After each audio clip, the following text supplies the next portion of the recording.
الحمدللہ رب العالمین والصلاة والسلام علی سید المرسلین وعلی آلہ وصحبہ اجمعین ومن تبعہم بإحسان الی یوم الدین۔ اعوذ باللہ من الشیطان الرجیم، بسم اللہ الرحمن الرحیم۔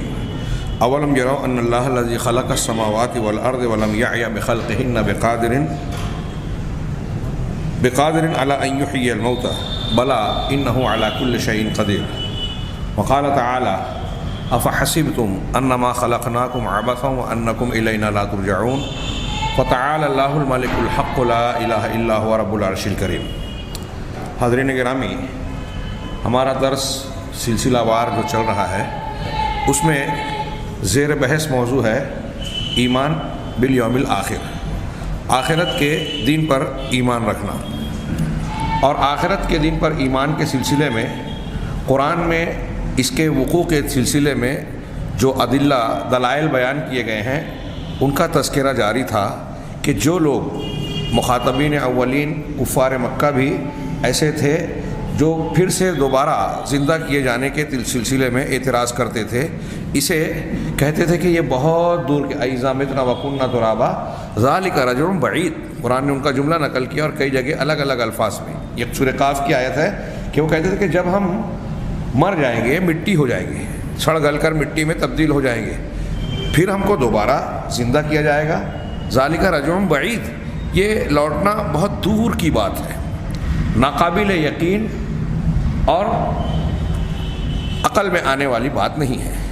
کفار مکہ کے علاوہ بعض ملحدین دنیا دار بھی اس سلسلے میں اعتراض کرتے ہیں، اور میں نے گزشتہ درس میں یہ بھی بتایا تھا کہ کچھ ایسے لوگ جو آخرت پر ایمان رکھتے ہیں، اچھی طرح ذہن نشین رہے بات کہ آخرت کو مانتے ہیں، مسلمان بولتے ہیں اپنے آپ کو، لیکن آخرت پر ایمان کے اندر جو جزیات یا تفصیلات قرآن و حدیث سے ثابت ہیں ان میں شکوک و شبہات کا اظہار کرتے ہیں یا ان کا انکار کرتے ہیں۔ جیسے عذاب قبر کچھ لوگوں کی سمجھ میں نہیں آتا اور وہ الٹے سیدھے دعوے کرتے ہیں کہ قرآن میں اس کا تذکرہ نہیں ہے۔ ہم ابھی آگے پڑھیں گے چند اسباق کے بعد کہ قرآن میں بھی متعدد دلیلیں ہیں جس سے عذاب قبر اور انعام قبر کا اس بات ہوتا ہے۔ تو میں عرض کر رہا ہوں کہ ہمارے یہاں کچھ لوگ مسلمان کہلاتے ہیں، آخرت کے دن پر ایمان لانے کی بات کرتے ہیں، اظہار کرتے ہیں، لیکن آخرت سے متعلق بعض چیزوں کو نہیں مانتے۔ کیوں نہیں مانتے؟ بنیادی طور سے ان کے ذہن میں وہی بات ہوتی ہے جو غیر مسلمین کے یہاں کہ یہ چیز عقل میں نہیں آتی۔ تو اس سلسلے میں دلائل کا سلسلہ جاری تھا۔ گزشتہ درس پچھلے ہفتے سے پہلے جو ہوا تھا اس میں دو قسم کی دلیلوں کا تذکرہ جو صاحب کتاب نے کیا میں نے آپ کے سامنے پیش کیا تھا، جس میں سے ایک یہ ہے کہ پہلا یہ تھا کہ اللہ تبارک و تعالیٰ نے کچھ مثالیں اپنی کتاب میں ایسی بیان کی کہ دنیا کے اندر بھی بعض مردوں کو اللہ نے زندہ کیا، بعض مردوں کو زندہ کیا۔ بنی اسرائیل کا واقعہ جس میں اللہ کو روبرو دیکھنے کا مطالبہ کیا گیا تھا، ان پر بجلی گری، ختم ہو گئے، حضرت موسیٰ علیہ السلام کی دعا کے بعد وہ زندہ ہوئے۔ ایسے دو تین واقعات کا تذکرہ قرآن مجید میں موجود ہے۔ اسی طریقے سے حضرت عیسیٰ علیہ السلام کے معجزے کا حصہ ہے، قم بإذن اللہ کہہ کے زندہ کرتے تھے۔ تو ایک تو یہ مشاہدے کی چیز تھی جو منقول ہے، مذکور ہے، اہل کتاب کے یہاں بھی معترف ہے، قابل قبول ہے۔ اس کے بعد دوسری چیز پیش کی تھی کہ اللہ تبارک و تعالیٰ نے قرآن مجید میں متعدد مقامات پر اس استحالے کا جو ذہنی طور سے استحالہ تھا کہ ناممکن ہے، جواب دیتے ہوئے کہا کہ تم انتہائی آسانی سے غور کر سکتے ہو کہ جس رب العالمین نے پہلی مرتبہ پیدا کیا اس کے لیے دوبارہ زندہ کرنا کون سی بڑی بات ہے۔ ہاں، انسانی اعتبار سے بھی کوئی کام پہلی مرتبہ کرنا مشکل ہوتا ہے، دوبارہ نہیں۔ اور اللہ تبارک و تعالیٰ کے لیے تو پہلی مرتبہ بھی مشکل نہیں ہے، اور جب پہلی مرتبہ اس نے کیا تو آپ کی عقل میں یہ چیز دیکھ رہے ہو کہ انسان کا وجود ہے، تم خود موجود ہو، تم کو کس طرح پیدا کیا، تم خود سے پیدا ہوئے، کیا والدین سے پیدا ہوئے یا کسی اور غیر اللہ کی طاقت نے تمہیں پیدا کیا؟ اپنی پیدائش پر، خلقت پر غور کرو گے تو تمہارے جسم کا ایک ایک حصہ چیخ چیخ کر گواہی دے گا کہ تمہارا پیدا کرنے والا رب العالمین علیم و حکیم ذات ہے۔ اور جو یہ کر سکتا ہے اسے دوبارہ پیدا کر دینے کا کے تعلق سے اس کا یہ سوال اٹھانا کہ یہ ہماری عقل میں نہیں آتا، یہ عقل کے خلاف بات ہے۔ اگر عقل میں نہیں آتا تو پہلی مرتبہ والی بات تمہاری عقل میں نہیں آنی چاہیے، جبکہ تم اپنے وجود کو دیکھ رہے ہو، کائنات میں بہت سارے وجود کو دیکھ رہے ہو۔ تو دراصل جس بات کو یہ کہہ رہے ہیں کہ عقل میں نہیں آتی، یہ بات عقل میں آنے والی نہیں ہے کہ انسان کیسے یہ سوچ سکتا ہے کہ وہ ذات جس نے پہلے پیدا کیا دوبارہ تو اس کے لیے اور آسان ہے۔ یہ دو دلیلوں کا کچھ تذکرہ ہوا تھا، اس میں کچھ تفصیلات کا میں نے تذکرہ کیا تھا، دوسرے مذاہب کے یہاں جو آخرت کے تعلق سے تصور ہے اس کی طرف اشارہ کیا تھا۔ تیسری دلیل کے طور پر قرآن میں اثبات یوم آخرت کے تعلق سے جو دلیلیں ہیں، تیسری قسم کی دلیل ایک ہی نہیں ہے، بہت ساری جگہوں پر تو کہہ رہے ہیں کہ اللہ تبارک و تعالیٰ آسمانوں اور زمین کی پیدائش سے، ان کی تخلیق سے استدلال کرتا ہے کہ یہ جب اللہ نے پیدا کیا ہے تو یہ تمہارے مقابلے میں، تم کو پیدا کرنے کے مقابلے میں زیادہ مشکل کام بظاہر ہے۔ تم تو چھوٹا سا وجود ہو، تمہارے مقابلے میں بڑے بڑے پہاڑ ہیں، پہاڑوں کے مقابلے میں دنیا ہے، دنیا کے مقابلے میں سیارے ہیں، سیاروں سے بڑے ستارے ہیں، ستاروں سے بڑی یہ کائنات، اور کائنات سے کو گھیرے ہوئے آسمان۔ تو آسمان اور زمین کو جس نے پیدا کیا جو تمہارے مقابلے میں بہت بڑی چیز ہے، تو اس کے لیے تمہارا دوبارہ پیدا کر دینا کون سا مشکل کام ہے، یا اس کی قدرت سے باہر بات ہے؟ یہ غیر عقلی بات ہوگی کہ ہم یہ کہیں کہ جو بڑا کام کر لے رہا ہے وہ چھوٹا کام نہیں کر سکتا۔ ایک آدمی 4 ویلر چلا رہا ہے، ہوائی جہاز کا پائلٹ بن گیا، آپ کہیں کہ یہ آدمی جو ہے 2 ویلر نہیں چلا پائے گا؟ کسی انسان کے بارے میں کبھی نہیں چلایا ہو تو سیکھ بھی نہیں پائے گا۔ ہم یہ کہیں کہ جس نے ہوائی جہاز کا پائلٹ بننا یا چلانا، اڑانا، پرواز کرنا سیکھ لیا، جو 4 پہیہ گاڑی چلاتا ہے، 4 ویلر چلاتا ہے، اس کے بارے میں کوئی یہ اعتراض کرے کہ یہ 2 ویلر نہیں چلا سکتا، کبھی نہیں چلا پائے گا، تو اسے کیا کہیں گے؟ حماقت۔ یہ تو چھوٹی بات ہوئی۔ اللہ کے بارے میں یہ شک کرنا کہ وہ دوبارہ زندہ نہیں کر پائے گا، آخرت کو برپا نہیں کر پائے گا، یہ اس سے بڑی بے وقوفی کی بات ہے جو میں نے مثال دی اس کے مقابلے میں۔ اللہ تبارک و تعالیٰ نے قرآن مجید میں جا بجا یہ استدلال کیا۔ فرمایا ایک جگہ اللہ تبارک و تعالیٰ نے اولم یروا ان اللہ الذی خلق السماوات والارض ولم یعی بخلقہن، کیا انہوں نے نہیں دیکھا کہ اللہ جس نے آسمانوں اور زمین کو پیدا کیا، سارے آسمانوں کو اور زمین کو پیدا کیا، ولم یعی بخلقہن، اور ان کو پیدا کرنے کے بعد اللہ تھکا نہیں، اس کو کوئی شکستگی اور تھکاوٹ لاحق نہیں ہوئی۔ یعنی ایک آدمی، یہ بھی اللہ کی قدرت کاملہ کا اظہار ہے۔ آپ اور ہم مثال کے طور پہ 20 کلو کا وزن اٹھا سکتے ہیں، 30 کلو اٹھا سکتے ہیں، 40 کلو اٹھا سکتے ہیں، 100 کلو دقت سے اٹھا لیں گے، 150 کلو نہیں اٹھا پا رہے ہیں مثال کے طور پہ۔ اب 150 یا 200 کلو نہیں اٹھا پا رہے ہیں، یا 100 کلو جو اٹھا پا رہے ہیں، تو ابھی جب مجھے دیا گیا میں نے اٹھا لیا، 5 منٹ کے بعد اب وہ بھی اٹھانے جا رہا ہے، 5 منٹ کے بعد میں تھک گیا، تھکن آ گئی، تو پہلے 5 منٹ پہلے جو قدرت تھی، تھکن آنے کے بعد وہ قدرت نہیں رہی۔ ہم سیڑھیاں چڑھ رہے ہیں، زینے، دادر جس کو کہتے ہیں ہمارے یہاں، ہاں 100-200 زینے چڑھ گئے، اس کے بعد اب کہہ رہے کہ اب نہیں چڑھا جاتا۔ تو پہلے جو ہم چڑھ سکتے تھے وہ طاقت بھی جو تھی آدھی ادھوری، وہ اتنا چڑھ لینے کے بعد اب وہ طاقت بھی نہیں رہی، جواب دے گئی۔ تو تھکن اس بات کی دلالت کرتی ہے کہ انسان یا جس کو تھکن لاحق ہو رہی ہے وہاں قدرت کم ہو گئی۔ اللہ تبارک و تعالیٰ قادر مطلق ہے، ہر چیز پر قادر ہے، ہاں، اور کسی کام کو کرنے کے بعد اللہ تعالیٰ کو تھکن بھی نہیں لاحق ہوتی۔ ہاں، اللہ نے آسمان و زمینوں کو پیدا کیا، جس نے آسمانوں اور زمینوں کو پیدا کیا اور ان کی پیدائش، ان کی تخلیق سے تھکا بھی نہیں، بقادرین، تو کیا وہ اس پر قادر نہیں ہے؟ ائی الا ان یحیی الموتى، کہ مردوں کو پھر سے زندہ کر دے، جو اس دنیا میں آنے کے بعد مر چکے ہیں ان کو پھر سے دوبارہ لوٹا دے، پیدا کر دے۔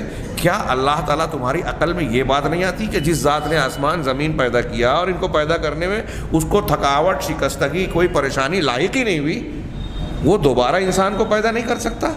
بھلا کیوں نہیں پیدا کر سکتا؟ انہ علی کل شیء قدیر، وہ تو ذات ایسی ہے کہ ہر چیز پر قادر ہے۔ یہ ایک دلیل انہوں نے قرآن میں ایسا کئی جگہ ہے۔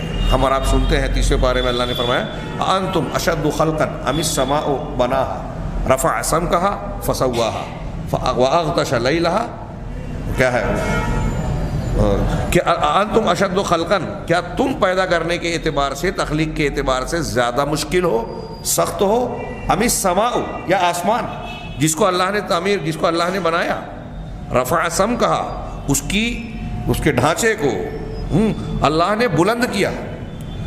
آپ دیکھ رہے ہیں کہ آسمان یہ انسان سے کہیں بڑی مخلوق ہے، اور انسان کے بنانے کے مقابلے میں اگر انسانی اعتبار سے ہم غور کریں تو زیادہ مشکل کام نظر آتا ہے۔ اللہ نے جب وہ کر لیا تو تمہیں یہ کیوں مشکل نظر آ رہا ہے؟ یہ دلیل قرآن نے جا بجا دی ہے، اور اگر آدمی اس پر غور کرے تو اسے آخرت کے دن پر ایمان لانے میں کوئی دقت پریشانی نہیں ہوگی، اس کی عقل فراخ دلی سے اسے قبول کرے گی۔ اور اسے قبول کرنا صرف ایمان، اندھا ایمان، اندھی عقیدت نہیں ہے، بلکہ عین عقل و فکر کا، عقلی دلیلوں کا تقاضا ہے۔ یہ عقلی دلیلوں کے خلاف نہیں ہے، عقلی دلیلوں کے مطابق ہے۔ اسی طریقے سے اللہ تبارک و تعالیٰ نے، یہ ایک دلیل ہو گئی، چوتھی دلیل انہوں نے جو پیش کی، چوتھی قسم کی دلیل ہے کہ آخرت قائم ہوگی، اس پر قرآن نے جو دلیل دی وہ یہ دلیل دی کہ اگر ایسا مان لیا جائے کہ قیامت قائم نہیں ہوگی، حساب و کتاب نہیں ہوگا، تو اس کا معنی یہ ہوگا کہ یہ دنیا اللہ تعالیٰ نے یوں ہی بیکار بنا دی۔ اس دنیا کی مقصدیت اس سے ظاہر ہوتی ہے کہ اس دنیا کے بعد ایک زندگی ہو، اور اس زندگی میں اعمال کا حساب و کتاب ہو، اور پھر جزا اور سزا کا معاملہ ہو۔ ہم دنیا میں دیکھتے ہیں، ایک ایسے دیکھیے اس طریقے سے، حالانکہ اس کو ایک الگ دلیل کے طور پہ پیش کیا جا سکتا ہے، لیکن جوڑ کر دیکھیں کہ ایک آدمی ظلم کرتا ہے، وقت کا ایک فرعون ہے، اس نے ہزاروں لوگوں کو مارا۔ آج ہم دیکھ رہے ہیں حکومت کے لوگ بے مروتی سے فساد کرواتے ہیں، دھماکے کرواتے ہیں، اپنے سیاسی مقاصد اور مفادات کے حصول کے لیے۔ کتنا آج NRC وغیرہ کے تعلق سے کتنا شور ہنگامہ مچا ہے۔ ابھی کل کے ایجیٹیشن میں، آج کے اخبار میں نے ہلکا سرسری سا دیکھا کہ بند جو ہوا اس میں 2 لوگوں کی 2 ہلاکتیں ہو گئی، بہار میں اور مغربی بنگال وغیرہ میں بہت سارے زخمی ہو گئے۔ حکمراں دیکھ رہے ہیں، ان کی پالیسیوں کی وجہ سے بے چینی ہے، اضطراب ہے، اور ایجیٹیشن ہے، جھگڑے ہیں، بلکہ یہ جھگڑے لگاتے ہیں۔ گجرات میں آن ریکارڈ جو ہے 1000 سے اوپر، اور حقیقت میں 2000 سے زیادہ لوگ مارے گئے ایک ریاست کے فساد میں۔ کتنے لوگوں کو سزا ہوئی؟ ہم دیکھ رہے ہیں کہ یہاں مجرمین جو ہے ہیلے بہانے سے، دھوکہ دہی سے بچ نکلتے ہیں، کبھی کبھی گرفت میں ہی نہیں آتے، کبھی آتے بھی ہیں تو قانونی کمزوریوں کا سہارا لے کے، مقدمات کی باریکیوں میں گھس کے اس طرح سے بات پیش کرتے ہیں کہ اپنے آپ کو بے گناہ ثابت کر لے جاتے ہیں بظاہر، اور بہت ساری اس میں عوامل ہے، وہ آپ جانتے ہیں۔ تو حاصل کلام یہ کہ بہت سارے مجرمین کو ہم دیکھتے ہیں کہ جو جرم وہ کر رہے ہیں دنیا میں اس کی سزا ان کو نہیں مل رہی ہے۔ ایسے ہی کچھ نیک لوگوں کی بات دیکھیے کہ بعض لوگ بہت نیک، اچھے، صالح ہیں، لیکن دنیا میں ان کی کوئی حیثیت نہیں ہے۔ ہاں، ایک آدمی روز ٹی وی پر آ رہا ہے، دنیا دار ہے، ایک آدمی بڑا دیندار ہے، ہاں، لیکن اسے کوئی نہیں پہچانتا اور کوئی عزت بھی نہیں دیتا۔ تو ہمیں لگتا ہے کہ یہ آدمی جس عزت کا مستحق تھا، اجر و ثواب کا مستحق تھا، احترام کا، اسے دنیا میں ملتی نظر نہیں آ رہی ہے، بلکہ الٹا محرومی کا شکار ہے، کبھی فاقے کی نوبت ہے، کبھی گھر میں پریشانی، معاشی تنگی کا شکار ہے۔ ہاں، اور دنیا دار لوگ جو ہے وہ اللہ تعالیٰ کی بڑی بڑی نعمتوں سے لطف اندوز ہو رہے ہیں۔ حضرت عمر فاروق رضی اللہ تعالیٰ عنہ جب واقعہ ایلا، اللہ کے رسول نے جو قسم کھا لی تھی کہ بیویوں کے ساتھ نہیں ملیں گے، اس وقت اللہ کے رسول کے پاس پہنچے، گھر کے اوپری حصے میں آپ کھجور کی چٹائی پر لیٹے ہوئے تھے، اور گرمی کی شدت کی وجہ سے آپ نے صرف ازار پہنا ہوا تھا، آپ کی اوپر کا حصہ خالی تھا، اور چٹائی پر اسی طرح لیٹے رہنے کی وجہ سے آپ کی پیٹھ پر جو ہے کھجور کے چٹائی کے نشانات آ گئے تھے۔ جب حضرت عمر فاروق اجازت لے کر پہنچے، اللہ کے رسول صلی اللہ علیہ وسلم کی پیٹھ پر نظر پڑی تو دیکھ کر رونے لگے۔ نبی کریم صلی اللہ علیہ وسلم نے پوچھا کہ عمر، یہ رونے کا کیا سبب ہے؟ حضرت عمر فاروق نے کہا، اللہ کے رسول، آپ اللہ کے سچے رسول ہیں، سید المرسلین ہیں، آپ کی یہ حالت ہے، اور یہ دنیا دار لوگ، کفار و مشرکین کے بادشاہ اور بڑے بڑے لوگ جو کافر ہیں، مشرک ہیں، ان کے پاس دنیا کی ایسی نعمتیں ہیں، محلات اور کیا کیا ہے۔ میں اپنے الفاظ میں ترجمانی کر رہا ہوں، بیان کر رہا ہوں۔ اللہ کے نبی صلی اللہ علیہ وسلم کہ اس میں افسوس کی کیا بات ہے، کوئی دکھ کی بات نہیں ہے، یہ ان کے لیے دنیا میں ہے اور ہمارے لیے آخرت میں۔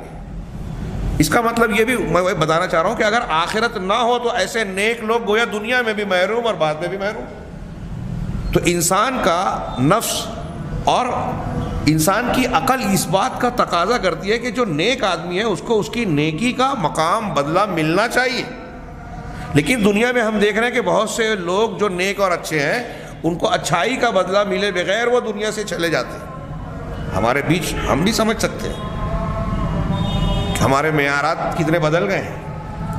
آج ایک شخص حرام کھا رہا ہے، حرام دھندا کرتا ہے، غلط کام کرتا ہے، لوگ کہتے ہیں جانتے ہیں کہ یہ آدمی غلط کر رہا ہے، لیکن موقع موقع سے اس کا ساتھ دیتا ہے، اس کے یہاں دعوت میں شریک ہوتا ہے، اس کی حوصلہ افزائی کرتا ہے، اس کے منکر کو منکر بولنے کی جرت نہیں ہوتی کہ تم غلط کر رہے ہو، پیٹھ پیچھے بولے گا، جانے گا، لیکن بولتا نہیں ہے، یہی تو جرم ہے۔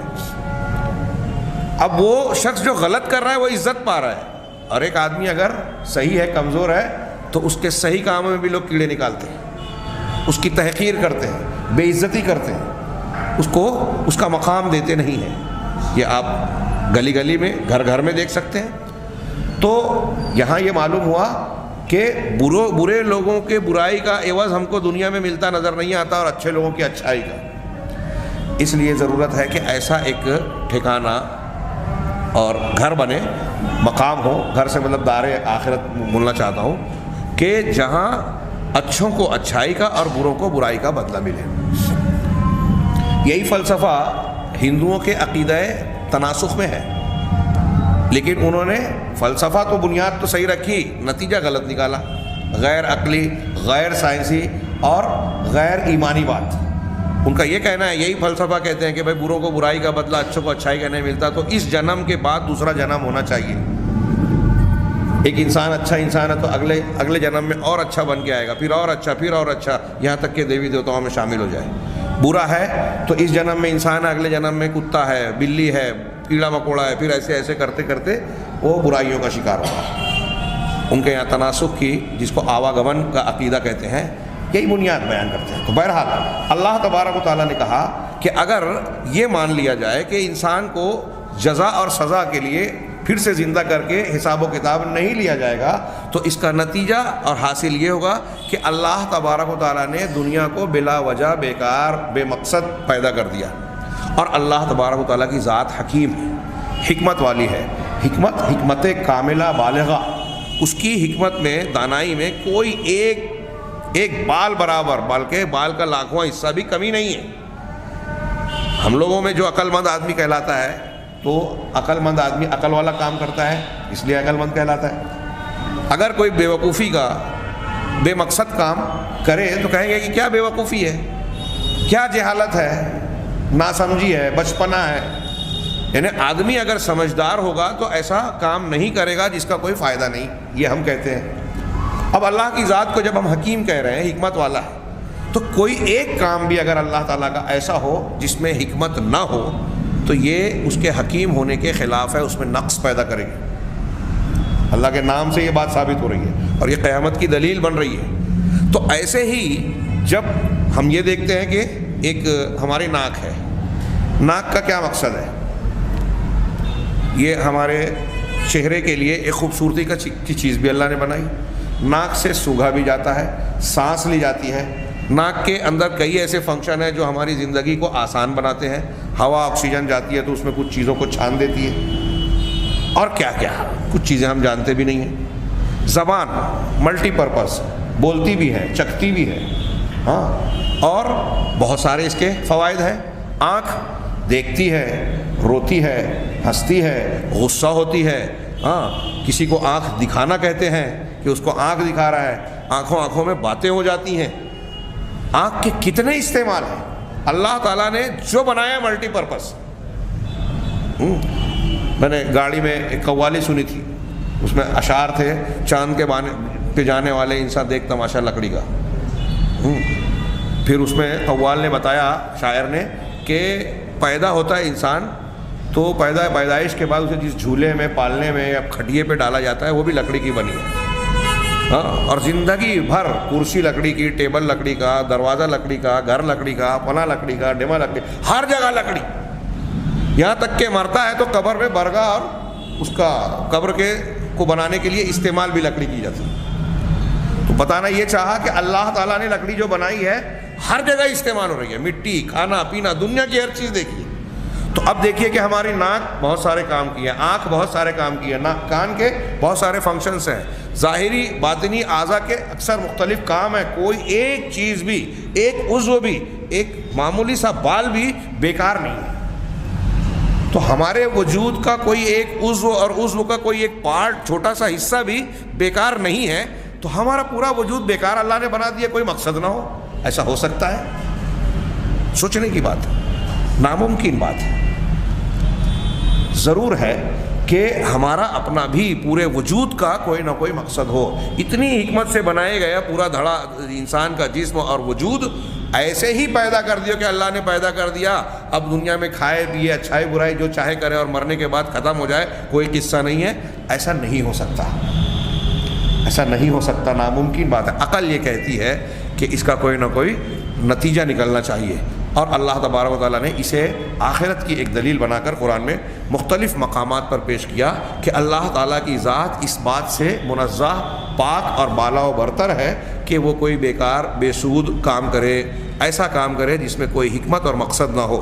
چنانچہ اللہ تعالیٰ نے ایک جگہ فرمایا افحسبتم انما خلقناکم عبثا، کیا تم ایسا سمجھتے ہو کہ ہم نے تم کو بس عبث یوں ہی پیدا کر دیا، بلا مقصد پیدا کر دیا؟ ہاں، وَأَنَّكُمْ إِلَيْنَا لَا تُرْجَعُونَ، اور تم کو ہماری طرف لوٹایا نہیں جائے گا، تم ہماری طرف لوٹائے نہیں جاؤ گے، ایسا تم نے سمجھ رکھا ہے؟ دوبارہ زندہ نہیں کیا جائے گا؟ فَتَعَالَى اللَّهُ الْمَلِكُ الْحَقُّ، تو اللہ جو الملک الحق ہے، سچا بادشاہ اور کامل بادشاہ ہے، اس کی ذات اس سے کہیں بلند ہے کہ وہ کوئی بیکار کام کرے، تم کو یوں ہی پیدا کر کے چھوڑ دے اور دوبارہ زندہ کر کے حساب و کتاب نہ لے۔ ہاں، یہ مضمون بہت سی جگہ پر ہے، اور اہل ایمان اولو الالباب جو عقل والے ہیں ان کے بارے میں کہا، وہ سورہ آل عمران کی آخری آیتیں جو اللہ کے رسول رات میں کبھی بیدار ہو جاتے تو پڑھتے تھے۔ ہاں، کیا ہے؟ ان فی خلق السماوات والارض واختلاف اللیل والنہار لآیات لأولی الالباب الذین یذکرون اللہ قیاما وقعودا وعلی جنوبہم ویتفکرون فی خلق السماوات والارض۔ اولو الالباب کے بارے میں کہا کہ جو لیٹ کر بیٹھ کر، کھڑے ہو کر اللہ کا ذکر کرتے ہیں اور آسمان و زمین کی تخلیق میں غور و فکر کرتے ہیں۔ غور و فکر کرنے کے بعد کہتے کیا ہے؟ نتیجہ کس نتیجے پہ پہنچتے ہیں؟ ربنا ما خلقت ھذا باطلا، کہ پروردگار تو نے ان ساری چیزوں کو، آسمان و زمین کو، ساری مخلوقات کو باطل پیدا نہیں کیا، بیکار پیدا نہیں کیا۔ مطلب یہ قرآن کی آیت کہہ رہی ہے کہ انسان اگر عقل والا ہے، اولو الالباب ہے، اور آسمان و زمین میں مخلوقات میں غور و فکر کرے گا تو اس کی غور و فکر اس کو اس نتیجے پر پہنچائے گی کہ اس دنیا کے بعد ایک دنیا اور ہوگی، مرنے کے بعد دوبارہ زندہ ہونا ہوگا۔ اللہ تبارک و تعالیٰ نے ایک جگہ فرمایا سورہ قیامہ کے آخر میں، اَيَحْسَبُ الْإِنسَانُ أَن يُتْرَكَ سُدًى، کیا انسان ایسا سمجھتا ہے کہ اسے یوں ہی بیکار چھوڑ دیا جائے گا؟ أَلَمْ يَكُن نُطْفَةً مِّن مَّنِيٍّ يُمْنَىٰ، کیا ایسا نہیں تھا کہ انسان ایک منی کا قطرہ، گاڑھے پانی کا قطرہ تھا، جس کو کہ ٹپکایا گیا؟ ہمارا آپ کا وجود جو ہے، ہم کہاں سے اور کس پروسیجر سے آئے ہیں، ساری دنیا جانتی ہے، یہ چیز سامنے کی ہے کہ ہم منی کے قطرے سے وجود پائے۔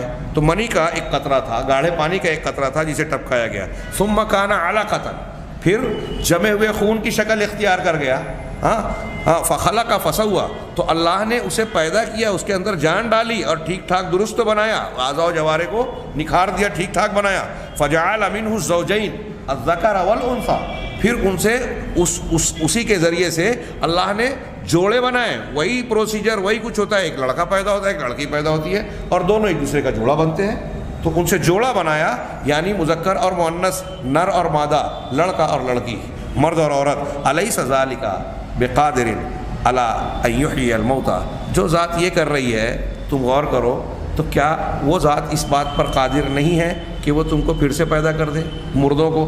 اب تو تمہارا وجود ہو چکا ہے، دوبارہ پیدا کرنے کے لیے تمہارا وجود موجود ہے، چاہے وہ مٹی میں مل چکا ہو، پانی میں گل چکا ہو، پرندوں نے کھا لیا ہو، ایک دفعہ تو ہو گیا، تو اب تمہارے لیے کون سی محال بات ہے؟ تو بہرحال اللہ نے کہا کہ انسان کو اگر ایسے ہی چھوڑ دیا جائے تو یہ بیکار بات ہوگی۔ مطلب یہ کہ آخرت کا قائم ہونا، یوم الدین کا قائم ہونا اور جزا اور سزا کا حساب و کتاب کے بعد معاملہ طے ہونا، یہ اس دنیا کو بامقصد بناتا ہے، اس تخلیق کو بامقصد بناتا ہے۔ اگر ایمان بالآخرہ کوئی نہیں رکھتا تو وہ یہ کہہ رہا ہے کہ اللہ تبارک و تعالیٰ نے اس دنیا کو اس کے عقیدے کے مطابق بیکار پیدا کر دیا، جبکہ ایسا نہیں ہو سکتا کہ اللہ تعالیٰ کی ذات حکیم کوئی بے حکمت کام کرے۔ یہ دلیلیں ہیں۔ اب اس کے بعد آخری پیراگراف میں اس سبق کے انہوں نے کہا صاحب کتاب نے، فالناس فی ہذہ الدنیا منہم المحسن، بس دنیا میں اس دنیا میں کچھ لوگ ایسے ہیں جو محسن ہیں، نیک ہیں، کچھ برے ہیں، برائی کرنے والے ہیں، اور یہ لوگ مر جاتے ہیں اور ان میں سے کوئی شخص اپنے عمل کا بدلہ نہیں پا پاتا، جو میں نے ابھی تفصیل بیان کی۔ تو ضروری ہے کہ ایسا مقام ہو جہاں ان لوگوں کے درمیان عدل و انصاف قائم ہو اور عدل و انصاف کے تقاضوں کو پورا کیا جائے۔ ایک آدمی نے اگر 100 قتل کیا، پکڑا جائے اور اس کو سزا دے بھی دی جائے تو 100 قتل کے بدلے میں اس کی ایک ہی جان ماری جا رہی ہے، یہ اس کا بدلہ نہیں ہوگا، انصاف نہیں ہوا۔ لہذا آخرت ضروری ہے۔ اب یہاں وہ ہندو ستیہ پرکاش میں جو قرآن پر اعتراض کرنے والا ہندو پنڈت تھا، اس نے جو اعتراض کیے تھے 136 139 اور مولانا ثناء اللہ احمد سلیم نے جواب دیا، تو اس میں ایک اعتراض کیا تھا، وہ جہنم والے باب میں انشاءاللہ میں بیان کروں گا، فی الحال چھوڑ دیتا ہوں، یا کبھی کسی کو لگے۔ اس نے ایک سوال کیا تھا کہ ایک آدمی چوری کرتا ہے، چوری کرنے میں کتنی دیر لگتی ہے، لیکن اس کا ہاتھ کاٹا گیا دنیا میں، یا پھر آخرت میں اگر جواب قرآن کہہ رہا ہے کہ ہمیشہ کا عذاب دیا جائے گا، زنا کا اور نہ جانے کیا کیا۔ تو یہ تو کہا کہ ظلم ہے کہ گناہ کرنے میں 10 منٹ لگ رہا ہے اور سزا آپ لمبی دے رہے ہیں، اللہ تعالیٰ ایسا نہیں کر سکتا۔ تو مولانا ثناء اللہ نے کچھ جواب دیے ہیں، پلٹ کر پہلے ان کی کتاب میں بھی کتابوں سے کیا کہ آپ کے وید میں فلاں گناہ کی فلاں سزا دی گئی ہے، تو کیا اس میں اس ٹائمنگ کا لحاظ کیا گیا ہے کہ اگر 5 منٹ میں چوری کی ہے تو 5 منٹ کی سزا دی جائے گی؟ وہاں بھی ایسا نہیں ہے، دنیا کے قانون میں بھی ایسا نہیں ہے۔ آج ہمارے ہاں ایک گناہ کرتا ہے چوری، آدمی جیل میں ڈالا جاتا ہے، مہینوں جیل میں رہ جاتا ہے۔ چوری کتنے ٹائم میں کی اور سزا کتنی لمبی دی جا رہی ہے؟ تو یہاں جرم کی سزا ٹائمنگ کی بنیاد پر نہیں ہوتی، نوعیت کی بنیاد پر ہوتی ہے کہ اس کا جرم کس قدر فساد انگیز ہے، کتنا نقصان دینے والا ہے، اس کا لحاظ کر کے سزا دی جاتی ہے۔ ایک آدمی کو قتل کرنے کے بعد صرف وہ قتل نہیں ہوا، اس کا پورا خاندان متاثر ہوا اور اس کے کہاں کہاں اثرات اور نتائج ہوتے ہیں۔ اس طرح ہر جرم کے بارے میں آپ غور کر سکتے ہیں۔ وہاں ٹائمنگ نہیں دیکھی جاتی کہ دنیا کا کوئی قانون اسے نہیں دیکھتا کس گناہ کی نوعیت کیا ہے۔ خیر، تو ضمناً میں نے کہا کہ ایسے بہت سارے گناہ آدمی کرتا ہے، اگر بظاہر کچھ لوگ ایسے ہوتے ہیں کہ بظاہر انہیں سزا ہوتی بھی ہے تو جو ان کا اصل جرم ہے اس سے بہت کم سزا ملتی ہے۔ اگر سچی توبہ انسان کرتا ہے تو اللہ کے یہاں سے سب کی معافی ہے، کوئی بات صحیح بات ہے، لیکن اگر ویسے ہی مر گیا تو اس کو اس کے گناہوں کے پاداش میں سزا ملنا چاہیے، اور اس کے لیے اللہ تبارک تعالیٰ نے دوبارہ زندہ کرنے اور پھر آخرت کے بھیانک عذاب کو تیار کر رکھا ہے۔ تو یہاں عقل کا تقاضا ہے کہ ہر جو دنیا میں اچھا برا انسان ہے اور ان کو یہاں انصاف نہیں مل رہا ہے، انصاف کے تقاضے کی تکمیل ان کے ساتھ نہیں ہو رہی ہے، تو ایک گھر ایسا ہو قیامت کا جہاں ان برے اور اچھے لوگوں کو ان کے کیے ہوئے اعمال کا حقیقی جواب مل سکے۔ یہاں انہوں نے بات ختم کر دی، میں نے ایک دلیل کا ذکر کیا، مجھے تعجب ہے کہ صاحب کتاب نے اس کا تذکرہ ان ادلہ میں نہیں کیا جسے قرآن نے بار بار مختلف جگہوں پر ذکر کیا ہے آخرت کو ثابت کرنے کے لیے، اور وہ یہ ہے کہ اللہ تبارک، تم دیکھتے ہو کہ زمین جب گرمی پڑتی ہے، سخت گرمی ہو جاتی ہے، پانی سوکھ جاتا ہے زمین کا اور کم ہو جاتا ہے، اس کی سطح اور نیچے ہو جاتی ہے، ندیاں سوکھ جاتی ہیں، نالے سوکھ جاتے ہیں، تو زمین مر جاتی ہے، پھٹ جاتی ہے۔ آپ دیکھتے ہیں زمین مردہ ہو کے پھٹ جاتی ہے۔ اللہ تبارک و تعالیٰ نے بتایا کہ ہم جب بارش برساتے ہیں تو اس بارش کے ذریعے سے ہم مردہ زمین کو پھر سے زندہ کر دیتے ہیں، اور جیسے مردہ زمین کو ایک زمین اب جب مردہ ہو جاتی ہے تو وہاں فصل اگ پاتی ہے کیا؟ جو پھٹی ہوئی زمین ہے، ریگستانی ہے، وہاں پیڑ پودے اگتے ہیں کیا؟ آپ وہاں اگر بیج ڈالیں، کوئی سوکھی زمین پر پانی نہیں ہو، کوئی کسان بیج بوئے گا؟ ہل چلائے گا؟ ظاہر سی بات ہے نہیں، وہ کہے گا کہ میرا بیج بیکار ہو جائے گا، کیونکہ یہ مردہ زمین ہے، اس سے اناج یا غلہ یا پودا نہیں اگ سکتا۔ اب جب بارش ہوتی ہے تو وہی مردہ زمین پھر سے جی اٹھتی ہے۔ قرآن میں مختلف مقامات پہ سورہ قاف میں اس پر دلیل دیتے ہوئے اللہ تعالیٰ نے بتایا کہ ہم نے بارش برسائی اور اس سے پھلوں پیڑوں پودوں کو نکالا، رزقا للعباد، ہاں یہ بندوں کے لیے رزق کے سامان ہے. ہاں بندوں کے لیے پھل ہم کھا رہے ہیں, چھلکا جانور کھا رہے ہیں, دونوں کے کام آ رہا ہے, دونوں کی ضرورت کا سامان اس میں موجود ہے. آگے اللہ تعالیٰ نے فرمایا وَأَحْيَيْنَا بِهِ بَلْدَةً مَيْتًا, اور اس بارش کے ذریعے سے, بارش کے پانی کے ذریعے سے ہم نے مردہ زمین کو پھر سے زندہ کر دیا. آگے اللہ نے کہا كَذَلِكَ الْخُرُوجُ, ایسے ہی قبروں سے نکلنا ہے, مرنے کے بعد دوبارہ زندہ ہونا ہے. تو جس طرح اللہ نے مردہ زمین کو, ہر سال آپ اپنی آنکھوں سے دیکھتے ہو کہ زمین مردہ ہو کے پھر زندہ ہوتی ہے بارش کے پانی سے, ایسے اللہ تعالیٰ کے لیے کیا مشکل ہے کہ تم کو پھر سے زندہ کر دیا جائے. ایک نفسیاتی اور عقلی دلیل بعض علماء نے بیان کی ہے, میں اسے بھی اضافے میں یہاں شامل کر رہا ہوں بہت ہی اختصار کے ساتھ, اور اگر بات کریں تو اس میں کچھ طوالت بھی ہو سکتی ہے, لیکن اس کی ضرورت نہیں ہے, صرف اشارہ کروں چونکہ ایک فطری دلیل ہے اس لیے اس کو سمجھنے میں دقت نہیں ہوگی. وہ یہ کہ دنیا میں کوئی بھی انسان ہو, آپ اور ہم, آپ غور کیجئے, ہمارے دل میں یا ہر انسان کے دل میں ایک خواہش آتی ہے کہ ہمیں ایسی زندگی ملے جس میں سکھ ہی سکھ ہو, دکھ, پریشانی, غم, اندوہ, کوئی ایسی بات جو ہماری زندگی کے عیش اور لذت کو مقدر کرے, مزہ کرکرا کرے, ایسی چیز نہ ہو. نہ دشمن ہو, نہ کوئی خوف اور خطرہ ہو. ہر انسان کے دل میں یہ خواہش ہوتی ہے, مسلمان ہو غیر مسلم ہو, ہر انسان کی. کوئی دکھ پریشانی پسند نہیں کرتا کہ مجھے یہ ملے. تو گویا ہر انسان کے دل میں یہ تمنا ہے کہ وہ اچھی ہمیشہ کی ایسی زندگی, اچھا یہ بھی کہ اس میں آدمی بیمار نہ پڑے اور پھر موت نہ آئے. قرآن حدیث کی تعلیمات میں نا ہاضم اللذات موت کو کہا گیا ہے. ہاضم اللذات, لذتوں کو ہضم کر لینے والی, ختم کر دینے والی چیز موت کو یاد کرو. قبرستان اور موت کے قبر کی زیارت اسی مقصد سے بتائی گئی کہ اس سے آخرت اور موت یاد آتی ہے, تو دنیا کی بے ثباتی مضبوط ہوتی ہے ذہن و دماغ میں. اب اسی کو دیکھیے, کبھی کبھی انسان بہت مالدار ہو جاتا ہے تو بیمار ہو جاتا ہے, اس کی مالداری اس کی بیماری بن جاتی ہے. کیوں؟ اس لیے کہ اس کے ذہن و دماغ میں یہ ہوتا ہے کہ میں نے بڑی محنت, مشقت, قسمت آزما کر اتنی بڑی جاگیر بنائی, دولت کمائی, جائیداد پراپرٹی پھیلا دی, ہاں کروڑ اور اربوں کی پراپرٹی ہے, لیکن اب میں مر جاؤں گا. ہاں جب نوجوان اور جوان ہوتا ہے تو ساری امنگیں جوان ہوتی ہے, بڑھاپا آتا ہے تو یہ چیز منتقل ہو جاتی ہے کہ میں محروم رہا, میری اولاد نہ رہے. اور خود جب بڑھاپا آتا ہے تو ڈاکٹر بولتا ہے فلاں چیز تم نہیں کھا سکتے, فلاں چیز دل ہو رہا ہے وہ ملتی نہیں ہے, ملتی ہے تو کھانے میں نقصان ہو رہا ہے, اور کھانا پہلے کی طرح خوراک نہیں رہ گئی. مطلب دنیا کی لذتوں سے انسان سامنے ہوتے ہوئے بھی کبھی کبھی خرید نہیں سکتا, خریدتا ہے تو کھا نہیں سکتا, محروم رہتا ہے. اور جب آ جاتی ہے تو بھی محرومی کا شکار رہتا ہے. اور پھر بڑھاپا جب آ گیا, امنگیں سرد پڑ گئی, طاقتیں مزمحل ہونے لگی, قوا کمزور ہو گئے, تو جو نعمتیں میسر ہیں ان کا استعمال بھی انسان نہیں کر پاتا. اب شادی نہیں کر سکتا, بڑھاپا, کمزوری, جسمانی قوت کم ہو گئی تو شادی نہیں کر سکتا. تو میاں بیوی کا جو سکھ ہے اب اسے وہ حاصل نہیں ہو سکتا, کمزوری آ گئی. تو ہم یہ دیکھ رہے ہیں کہ دنیا میں مزہ کرکرا ہو جاتا ہے, لذتیں مسلسل نہیں ہیں. ان مزوں کے بیچ میں بیماری آ گئی, غم آ گیا, پریشانی آ گئی, میت ہو گئی, آدمی کا مزہ کرکرا ہو جاتا ہے, یا زندگی کا عیش آرام متاثر ہو جاتا ہے.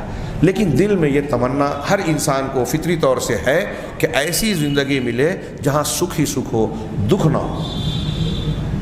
اور کبھی کبھی اسی کو پلٹ کے دیکھیے کہ ایک آدمی بڑا ظالم ہے, ہم کچھ نہیں کر پا رہے. ہاں ابھی میں نے شروع میں ذکر کیا کہ کتنے فرعون وقت, فرعونِ وقت ہیں, لوگوں پہ ظلم ڈھاتے ہیں.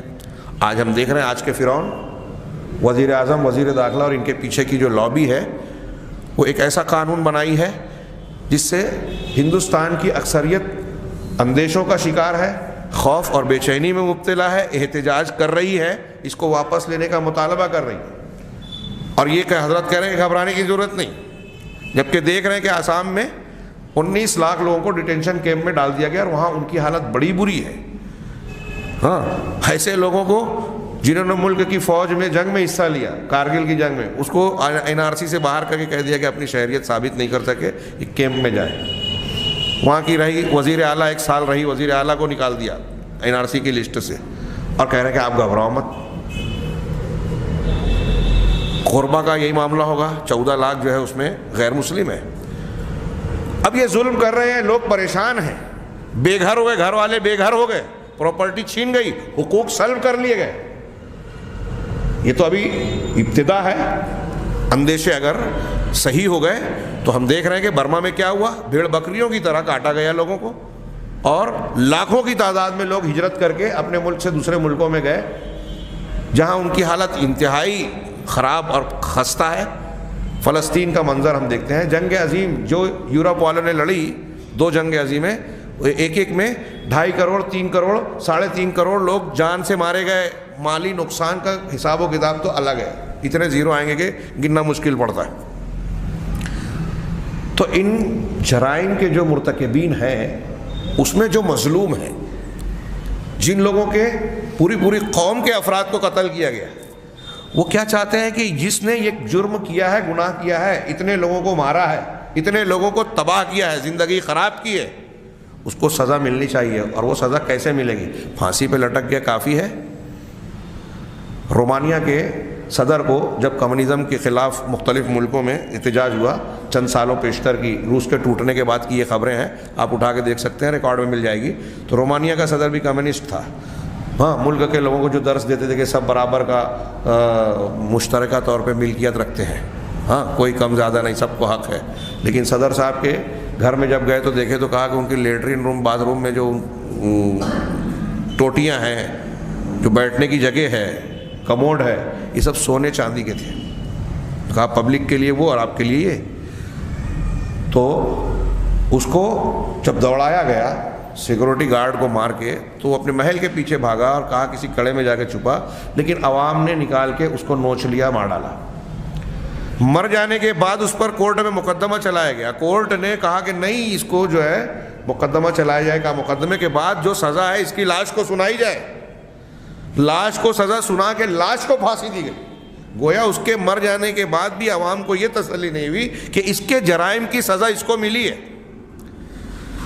تو گویا دل یہ چاہتا ہے کہ ایسے مجرمین کو دردناک سزا اور ان کے کیے دھرے کا حقیقی طور سے بدلہ ملے. لیکن دنیا میں ہم دیکھتے ہیں کہ ایک آدمی قتل کرنے کے بعد وزیر بنا ہے، ٹھاٹ باٹ ہے، پولیس اور فورس اور سیکورٹی گارڈز اس کے آگے پیچھے ہیں، لوگ دیکھ کے رش کرتے ہیں کہ یہ تو بڑا اس کو قوت اور طاقت حاصل ہے. تو انسان دل میں حسرت رکھتا ہے کہ ایسے آدمی کو یہ چیزیں نہیں ملنا چاہیے، سزا ملنی چاہیے. تو میں عرض کرنا چاہتا ہوں کہ یہ فطرت میں اس بات کا ہونا کہ ایسی زندگی ہمیشہ ہو جہاں دکھ نہ ہو، سکھ ہی سکھ ہو، آرام ہی آرام ہو، جہاں موت کا، بیماری کا، کسی غم و اندوہ کا کوئی خدشہ اور ڈر نہ ہو. یہ جب فطرت میں اللہ تعالیٰ نے، ظاہر سی بات ہے کہ ہمارے پیدا کرنے والوں نے، والے ذات نے ہمارے دل میں یہ خواہش دی ہے، تو جس ذات نے یہ خواہش دی ہے، عقل بولتی ہے کہ اس خواہش کی تکمیل کا مقام بھی اس ذات نے مہیا کیا ہے، اور وہ جنت ہے. اور یہ آخرت میں دوبارہ زندہ کیے جانے کے بعد ہی یہ زندگی ملے گی. یہ ہماری فطرت میں اس بات کا ہونا اس کا متقاضی ہے کہ آخرت قائم ہو اور ایسی زندگی ہم کو اور آپ کو ملے جس میں دکھ نہ ہو، غم نہ ہو، پریشانی نہ ہو، جہاں موت نہ آئے. اب یہ جنت کی بات ہے. ہاں، لا یبغون عنہا حولا، جس کے بارے میں کہا گیا کہ وہاں سے کوئی بدلنا نہیں چاہے گا، وہاں ہمیشہ ہمیشہ ہوں گے، وہاں موت نہیں آئے گی، نیند نہیں آئے گی، وہاں انسان کو کوئی انسانی بشری کمزوری نہیں ہوگی، یہ بلغم نہیں آئے گا، رینٹ نہیں آئے گی، پیشاب پاخانہ نہیں ہوگا، موت نہیں آئے گی، بڑھاپا نہیں آئے گا. ظاہر سی بات ہے کہ ایسی زندگی دنیا میں انسان چاہتا ہے، دنیا میں یہ نہیں ملے گی کسی کو، چاہے بادشاہ بن جائے. اور جہنم میں بھی وہ جو مجرمین ہیں جن کو سزا نہیں ملتی نظر آ رہی ہے، ان کو لا یموت فیہا ولا یحیا، نہ اس میں جئیں گے اور نہ مریں گے، ایسی زندگی ہوگی. موت کو پکاریں گے لیکن موت نہیں آئے گی. تو میں یہ عرض کر رہا ہوں کہ بعض اہل علم نے یہ فطری دلیل کے طور پہ، یہ تو قرآنی دلیل ہے ہوئی، یہ فطری دلیل ہے کہ فطرت میں اس قسم کی خواہش دینا، اور یہ اس فطرت کا تذکرہ بھی قرآن میں ہے، اس قسم کی خواہش کا ہونا خالق و مالک کی طرف سے ہم کو دی گئی خواہش ہے. اور اس بات کی دلیل ہے کہ جس ذات نے ہم کو یہ خواہش دی ہے، اسی ذات نے اس خواہش کو پورا کرنے کا مقام اور جگہ بھی بنائی ہے، اور وہ جنت ہے، جہنم ہے. لہذا اس میں ڈالے جانے کے لیے قیامت کا واقع ہونا عقلاً، فطرتاً، قرآن و حدیث کی دلیل ہے. بلکہ جتنی آسمانی کتابیں ہیں، توریت ہو، انجیل ہو، زبور ہو، ان تمام کی بنیاد پر لازم ہے کہ آخرت واقع ہو۔ اگر کوئی شخص اسے نہیں مانتا تو وہ مسلمان نہیں ہے، وہ ساری آسمانی کتابوں کو بھی رد کر رہا ہے، وہ عقلی دلیلوں کو بھی رد کر رہا ہے، فطرت کو بھی نہیں مانتا۔ یہاں انہوں نے آخرت پر ایمان کی دلیلوں کا تذکرہ ختم کیا، اور اس کے بعد فصل ثانی میں انہوں نے عنوان قائم کیا الایمان باشراط الساعہ، قیامت کی نشانیوں پر ایمان رکھنا۔ اب یہ نشانیاں 3 قسموں کی ہیں، اور اس کی تفصیلات کچھ انہوں نے تھوڑی سی تفصیل بیان کی ہے، اور جو آخری بڑی 10 نشانیاں ہیں ان میں سے ہر ایک پر تھوڑی سی روشنی ڈالی ہے۔ آج کل ہمارے یہاں ان نشانیوں پر کافی بحثیں ہوتی ہیں، اور ان میں سے بعض لوگوں کو دھوکہ دیتے ہیں، مغالطے کا شکار بناتے ہیں، خاص طور سے اس میں ایک دلیل جو ہے دجال کا خروج جو ہونے والا ہے۔ ہاں، یہاں تک کہ یہودیوں نے ابھی ایک تنظیم بنائی ہے، ہمارے بڑے شہروں کے بعض نوجوان جو دین سے، علماء سے دور ہوتے ہیں اور گلیمر، چمک دمک، رونق کے پیچھے بھاگنے والے ہوتے ہیں، ان کو جلدی سے امیر بننے کا خواب نظر آتا ہے، اور وہ دنیا کی چمک دمک اور ہر نعمت حاصل کرنا چاہتے ہیں، اور پھر اس سلسلے میں وہ اتنے بے پرواہ ہو جاتے ہیں کہ اپنا ایمان ضمیر بیچ بیٹھتے ہیں۔ ان کو شکار کرنے کے لیے روز نئے فتنے سر اٹھاتے ہیں۔ اسی میں سے کچھ لوگوں نے بتایا کہ یہودیوں کی ایک تنظیم ایلومیناتی دجال نام کی ایک تنظیم کچھ ہے، اس سے متاثر کچھ لوگ بنے۔ ہمارے یہاں کے بڑے بہت سارے فلم اسٹار اور بہت سارے مشہور گانے والے، اسٹوری لکھنے والے، ٹی وی چینل اور فلاں چلانے والے، ہاں یہ ایسے ہیں۔ اس میں آپ کو اکثریت مسلمانوں کو ملے گی جو جھوپڑے میں رہتے تھے، اور جب اس تنظیم سے وابستہ ہوئے تو کچھ ہی دنوں میں بلڈنگ میں چلے گئے، بڑی اعلیٰ قسم کی کاریں اور بڑی نعمتیں خرید لی۔ یہ گلیمر دکھا کے ان کو یوز کیا جاتا ہے، اور پھر گانے بجانے میں، فلموں میں، ایسی جگہوں پر استعمال کر کے ان کے ذریعے دوسرے نوجوانوں کو بھی گمراہ کرنے کی کوشش کی جاتی ہے، دین سے فطرے میں مبتلا کیا جاتا ہے۔ بہرحال یہ قیامت کی نشانیوں کا حصہ جو بیان کیا گیا ہے، اس کے تعلق سے کچھ تفصیلات انشاءاللہ آگے کے 2-3 دروس میں بیان کی جائیں گی۔ یہاں وقت اتنا ہو گیا کہ میں اب اس بحث کو چھیڑوں تو اور طویل وقت ہوگا۔ انشاءاللہ آئندہ دروس میں ہم اس درس میں داخل ہوں گے کہ قیامت کی نشانیوں پر ایمان لانا، قیامت کی نشانیوں کی قسمیں، اور میں نے کہا کہ ان قسموں کا مختصر بیان یہاں کیا گیا، اور آخر میں جو قرب قیامت کی 10 بڑی نشانیاں ہیں، قیامت واقع ہونے سے کچھ پہلے کی، اس پر تھوڑی سی تفصیل بیان کی گئی ہے۔ انشاءاللہ آئندہ دروس میں ہم اس پر بحث کریں گے۔ اللہ تعالیٰ سے دعا ہے کہ وہ ہمیں صحیح ایمان سمجھنے اور اسے اختیار کرنے کی توفیق عطا فرمائے، اور اس کی برکت سے دنیا اور آخرت کی تمام سعادتوں سے ہمیں نوازے۔ وآخر دعوانا ان الحمد للہ رب العالمین۔